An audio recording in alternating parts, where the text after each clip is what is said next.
Welcome to the Learning Pines YouTube. We hope this video helps. You begin by checking Essentials. Make sure Windows 11 has the latest system updates and the wireless adapter driver is current. Once done, turn your hotspot off and then back on, and toggle Wi-Fi or airplane mode to reset radio state. You should also move devices closer, within about 3 meters, and temporarily disable Bluetooth if many devices are connected. These actions clear transient interference and reconnect cleanly. They often restore baseline speed before you dig deeper into settings and drivers. Next, optimize the network itself. Change your mobile or PC hotspot band to 5 GHz for less congestion and use 4 GHz only when you need range.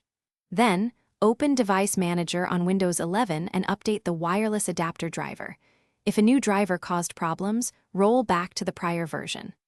Also, go into Power Options and set the wireless adapter to maximum performance so the radio won't downshift. These steps address interference, driver regressions, and power-saving throttles that. To finish, run a network reset in Settings.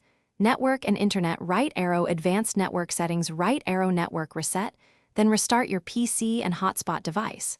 Reduce the number of connected clients and close background apps that use bandwidth, like Cloud Sync or large updates.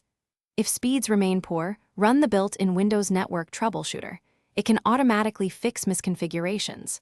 One key troubleshooting tip: if the problem persists, test another device on the same hotspot to determine whether the issue is with the PC or the mobile hotspot itself. Thanks for watching. Consider subscribing if we helped you.